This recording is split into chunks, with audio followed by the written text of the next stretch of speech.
India voice, आपकी सोच, आपकी आवाज। नमस्कार, आपका बहुत स्वागत है इंडिया वॉइस पे। मैं हूं आपके साथ समृद्ध मिश्रा। बुलेटिन की शुरुआत करते हैं पहली खबर के साथ। लखनऊ में विश्व हिंदू रक्षा परिषद यानी कि VHRP ने मौलाना महमूद मदनी और हुमायूं कबीर के खिलाफ विरोध प्रदर्शन किया है।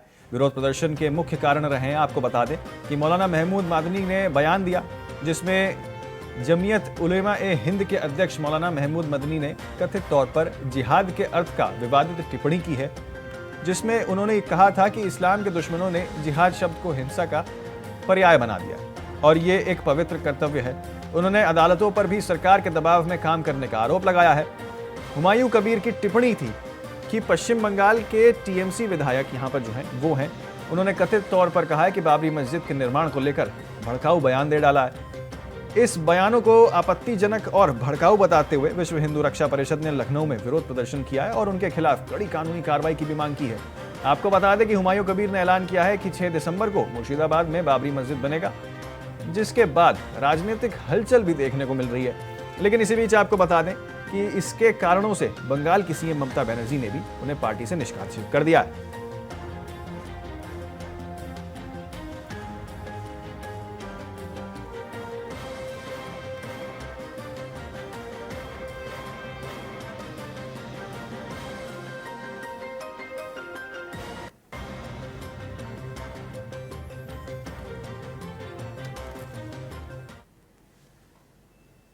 चलिए इसी खबर पर अधिक जानकारी के साथ हमारे संवाददाता लखनऊ से अनुराग तिवारी जो हैं वो जुड़ चुके हैं। अनुराग, किस तरीके का मंजर लखनऊ में देखने को मिल रहा है? विश्व हिंदू रक्षा परिषद की ओर से यहाँ पर जो है विरोध प्रदर्शन की बात कही जा रही है विधायकों के खिलाफ और मौलाना के खिलाफ।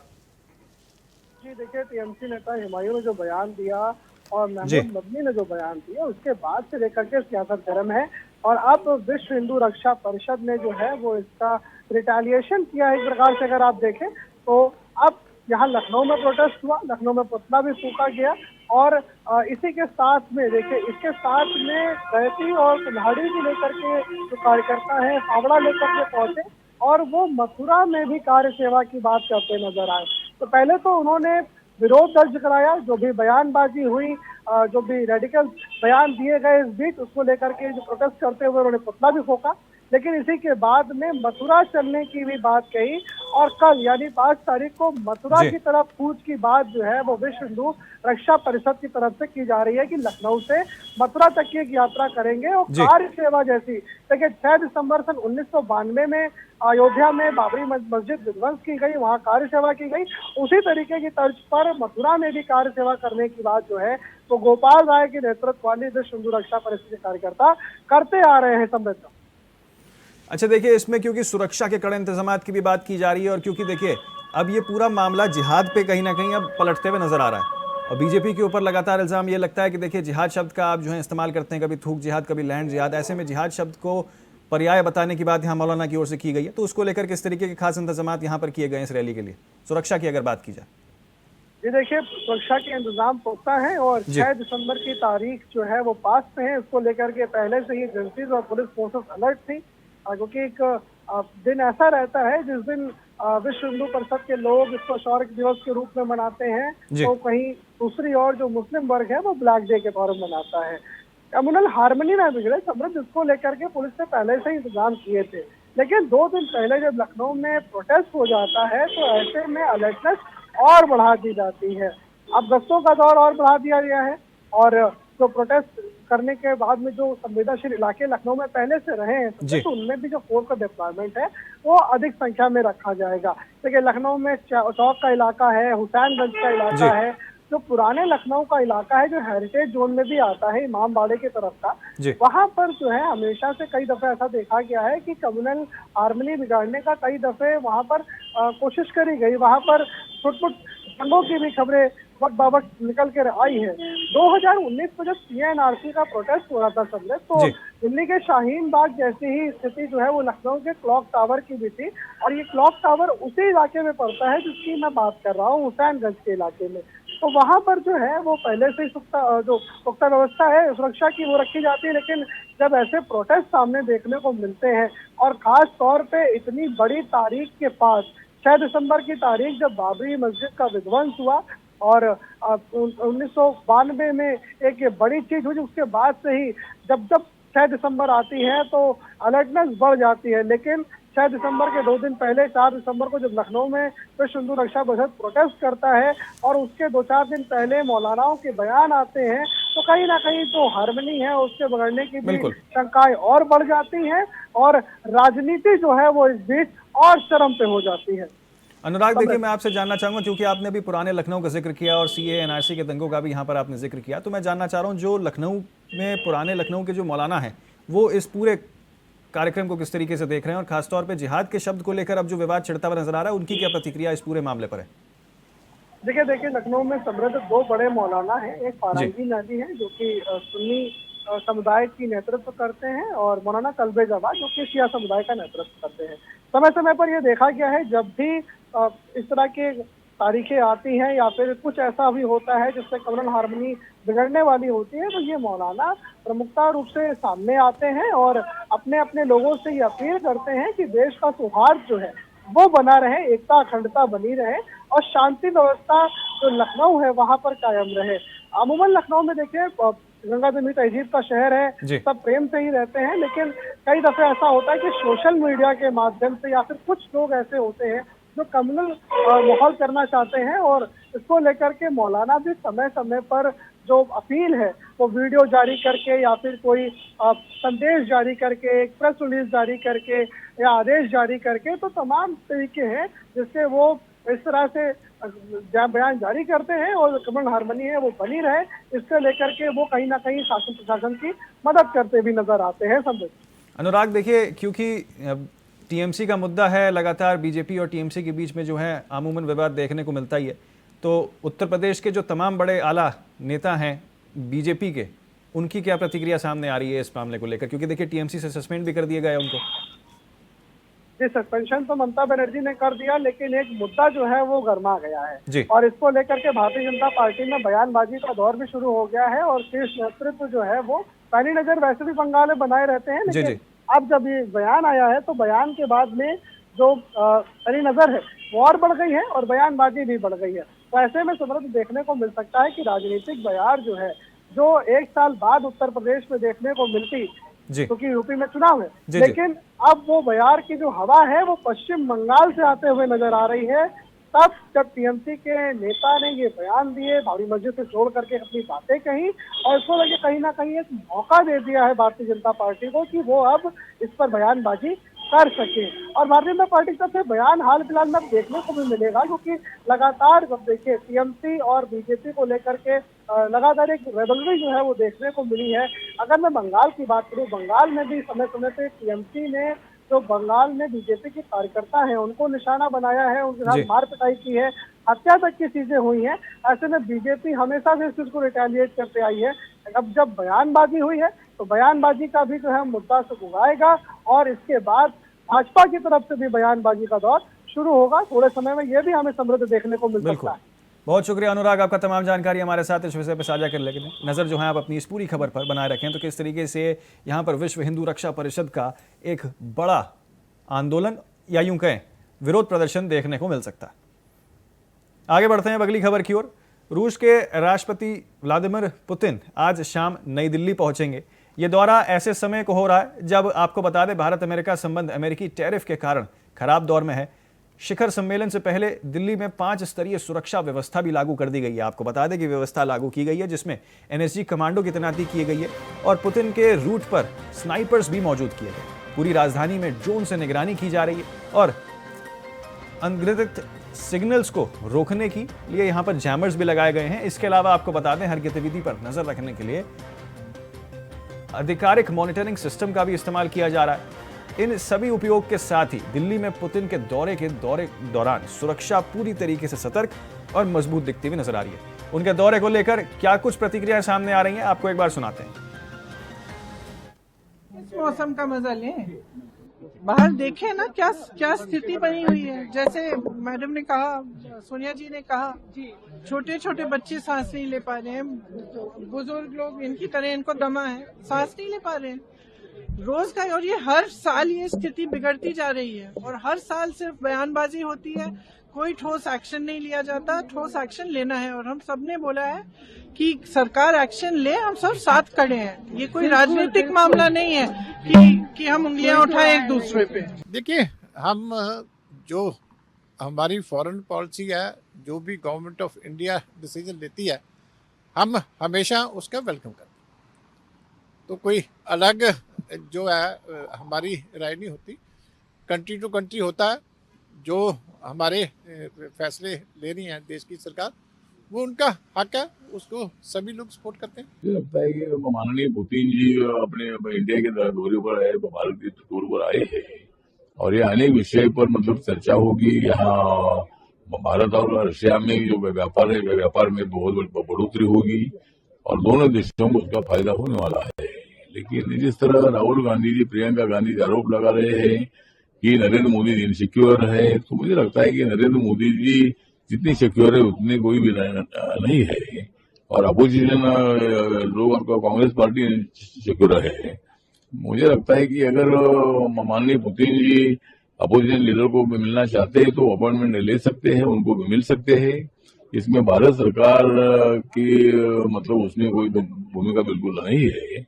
इसलिए ऐसे आरोप बेबुनियाद है, उसमें आरोप जो झूठे हैं, उस आरोप में बिल्कुल सत्य नहीं है। उसके राष्ट्रपति का भारत आना हमारे मधुर संबंधों में और प्रगाढ़ता को कायम करेगा। केंद्र सरकार की नीति है कि भारतीय कंज्यूमर, भारतीय किसान, भारतीय उत्पादक के हितों के साथ किसी कीमत पर समझौता नहीं किया जाएगा। आज दुनिया का कोई भी देश अपनी शर्तों पर भारत को व्यापार करने के लिए मजबूर नहीं कर सकता। रूस से हमारे संबंध पहले भी प्रगाढ़ रहे हैं और आज की इस यात्रा से हमारे व्यावसायिक संबंधों के साथ साथ आपसी संबंधों में भी निकटता आई। बहुत शुभ घड़ी है। हमारा रूस से बहुत लंबा संबंध है, बहुत सालों से हम लोग की अनेक प्रकार की मित्रताएं हैं। जैसे कि हम लोग रक्षा के क्षेत्र में बहुत एक तरह से साथ मिल के चलते हैं, अन्य क्षेत्रों में भी। तो यूक्रेन युद्ध के समय जब बहुत देशों ने उनका विरोध किया, तब भारत उनके साथ खड़ा हुआ था। रशिया भी हमारे साथ कई सालों से खड़ा हुआ है। हम एक दो अच्छे गणतंत्र हैं, हम लोग मिलजुल के आगे बढ़ें ताकि विश्व में शांति फैले। मैं ये भी समझता हूँ कि आदरणीय प्रधानमंत्री जी के माध्यम से ये भी संदेश जाएगा, जो उन्होंने कहा है पहले भी, कि कैसे युद्ध की स्थिति को कम किया जाए। मेरा पूरा विश्वास है विश्व शांति में प्रधानमंत्री जी का भी योगदान रहे।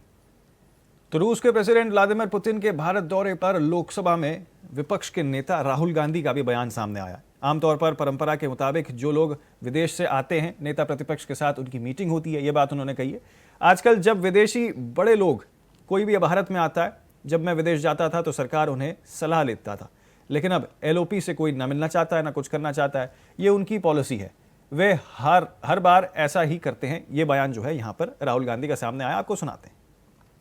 जनरली इस सरकार की पॉलिसी है, नॉर्मली ट्रेडिशन होता है कि एलओपी के साथ जो भी बाहर से आते हैं उनकी मीटिंग होती है। ये वाजपेयी जी के टाइम होता था, मनमोहन सिंह जी के टाइम होता था, ये ट्रेडिशन रहा है। बट आजकल क्या होता है कि जो फॉरेन डिग्नेटरीज आते हैं या जब मैं कहीं बाहर जाता हूँ तो सरकार उनको सजेस्ट करती है कि एलओपी से नहीं मिलना चाहिए। तो ये इनकी पॉलिसी है, ये हर बार करते हैं। जब मैं बाहर जाता हूँ ये करते हैं, जब लोग यहाँ आते हैं मैं करता हूँ। हमें मैसेज मिलता है कि हमें बताया गया है कि सरकार हमसे कहती है कि आपसे नहीं मिलना। वो तो है रिलेशन देखिए, रिलेशन तो सबके साथ है। जो एलओपी एक दूसरा पर्सपेक्टिव देता है। हिंदुस्तान को हम भी रिप्रेजेंट करते हैं, हाँ, सिर्फ सरकार नहीं रिप्रेजेंट करती है। तो सरकार नहीं चाहती कि ऑपोजिशन के लोग बाहर के लोगों से मिले। ये ट्रेडिशन है। एक सेकंड मुझे बोलने दीजिए। ये ट्रेडिशन है, ये नॉर्म है, बट मोदी जी इस नॉर्म को फॉलो नहीं करते हैं। फॉरेन मिनिस्ट्री इस नॉर्म को फॉलो नहीं करती है। Thank you. इनसिक्योरिटी है। दिल्ली में कांग्रेस सांसद इमरान प्रतापगढ़ी ने उम्मीद पोर्टल पर कहा कि आखिरी तारीख 5 दिसंबर थी और अभी तक सिर्फ 30% प्रॉपर्टीज ही रजिस्टर हो सकी। सर्वर लगातार डाउन हो रहा है। कई लोगों ने मंत्री किरण रिजिजू को मेमोरेंडम दिया है और लिखकर रिक्वेस्ट भी भेजी है। अगर वक्फ प्रॉपर्टीज को डिजिटलाइज करना है तो रजिस्ट्रेशन की डेडलाइन बढ़ाई जानी चाहिए ताकि काम पूरा हो सके और वक्फ मुसलमानों में इस पूरे मामले में मुसलमान पक्ष को झटका ना लगे। ये बात उन्होंने कही, आपको सुनाते हैं। संपत्तियों का 5 दिसंबर आखिरी डेट थे और अब तक सिर्फ 30% संपत्तियों का रजिस्ट्रेशन हुआ है। सर्वर लगातार डाउन रह रहा है। कल सबने माननीय मंत्री किरण रिजिजू जी को मेमोरेंडम भी दिया। कई लोगों ने लिखित में मांग की, कई ने मौखिक में मांग की। तो हम सब की अपील है कि अगर आप वक्फ संपत्तियों का डिजिटलाइजेशन करना चाहते हैं, चैनलाइजेशन करना चाहते हैं, तो कम से कम इसकी डेट आगे बढ़ाएं ताकि संपत्तियां रजिस्टर्ड हो सकें। क्योंकि आपने इसी देश की पार्लियामेंट में कहा था बिल लाते हुए कि हम संपत्तियों को डिजिटलाइज करना चाहते हैं, उनकी देखरेख करना चाहते हैं। तो अगर वो रजिस्टर्ड ही नहीं हो पाएंगे, आपका सर्वर डाउन रहेगा। और ऐसी शिकायत आई कि जानबूझ के कई दिन सर्वर डाउन रहा। तो मेरी सरकार से अपील है कि उम्मीद पोर्टल पर वक्फ संपत्तियों के रजिस्ट्रेशन की डेट आगे बढ़ाई जाए। तो फिलहाल एक बहुत छोटा सा ब्रेक, कहीं ना जाइए, बने रहिए सिर्फ इंडिया वॉइस के साथ।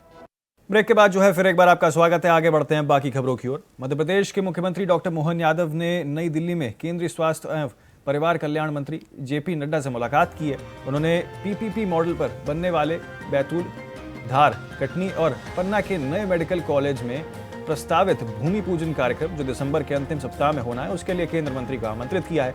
नड्डा ने आमंत्रण स्वीकार कर सहमति भी अपनी जताई। सीएम ने कहा कि चिकित्सा, शिक्षा और स्वास्थ्य सेवाओं में मध्य प्रदेश तेजी से प्रगति कर रहा है। उन्होंने सोशल मीडिया प्लेटफॉर्म एक्स पर भी जानकारी साझा करते हुए बताया कि नड्डा से भेंट कर मार्गदर्शन प्राप्त किया और भूमि पूजन समारोह में उपस्थित होने का अनुरोध भी किया। जेपी नड्डा जी श्रीमान भारतीय जनता पार्टी के माननीय अध्यक्ष भी है। हमारे मेडिकल कॉलेज 4 पीपी मॉडल पर उनका भूमि पूजन होने वाला है। मैंने निमंत्रण दिया है और उनने सहर्ष स्वीकृति दी है। वो अपनी सुविधा से दिसंबर लास्ट वीक में समय दे रहे हैं। हमारे लिए सौभाग्य की बात है। मध्य प्रदेश बहुत तेज गति से अलग अलग क्षेत्रों में विकास कर रहा है। ऐसे मेडिकल कॉलेज के भूमि पूजन के अवसर पर उनका मध्य प्रदेश की धरती पर अभिनंदन है। खबर जो है वो जालौन से है, जहां नदीगांव थाना क्षेत्र में एक 34 वर्षीय मजदूर का शव घर के कमरे में फंदे से लटका हुआ मिला है। प्रारंभिक जानकारी के अनुसार यह व्यक्ति पिछले कुछ समय से मानसिक दबाव और आर्थिक कठिनाइयों से जूझ रहा था। घटना की सूचना मिलते ही पुलिस मौके पर पहुंची और शव को पोस्टमार्टम के लिए भेज दिया। पुलिस मामले की जांच कर रही है। परिवार और आसपास के लोगों से भी घटना से जुड़े तथ्यों के बारे में जानकारी एकत्रित कर जा रही है। मानसिक तनाव, आर्थिक दबाव या निजी समस्याओं के समय मदद लेना बहुत जरूरी है। यदि आप या आपका कोई आसपास का ऐसा व्यक्ति मानसिक तनाव या निराशा महसूस कर रहा है तो तुरंत किसी भरोसेमंद व्यक्ति से बात करें या विशेषज्ञ से संपर्क करें।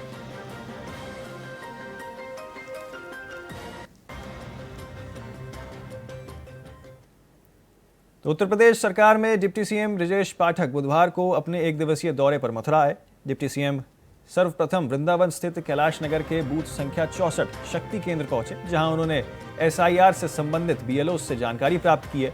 उसके बाद ब्रजेश पाठक ने कैलाश नगर में डोर टू डोर जनता मतदाताओं से जागरूक किया और उन्हें अपने मत का आवश्यक प्रदान करने का भी कहा। इस दौरान स्थानीय भाजपा कार्यकर्ता द्वारा डिप्टी सीएम का जोरदार स्वागत किया गया।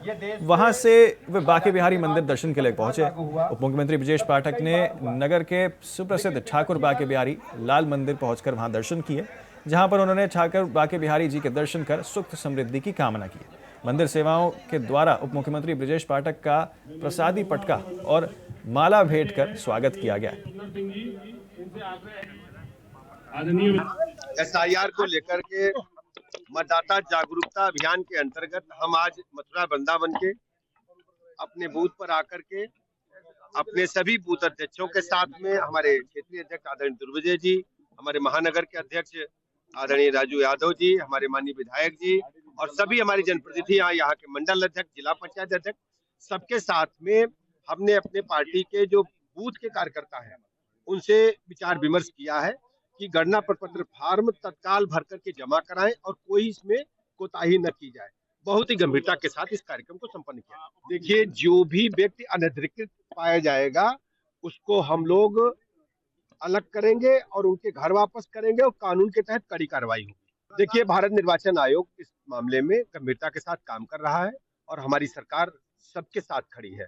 हम सबकी जिम्मेदारी है कि निष्पक्ष, पारदर्शिता पूर्वक मतदाता सूची के निर्माण में भारत निर्वाचन आयोग की मदद करें। देखिए, ये लगातार होता रहता है, 2011 में भी हुआ था।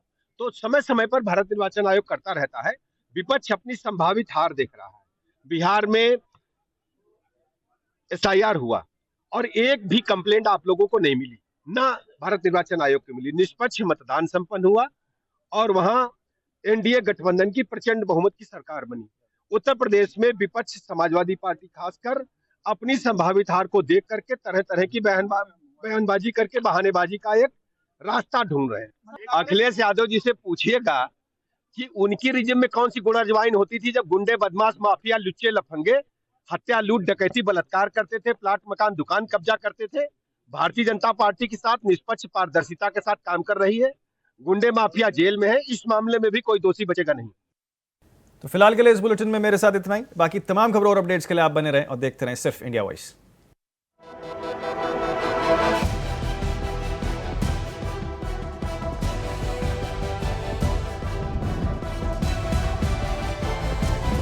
इंडिया वॉइस, आपकी सोच, आपकी आवाज।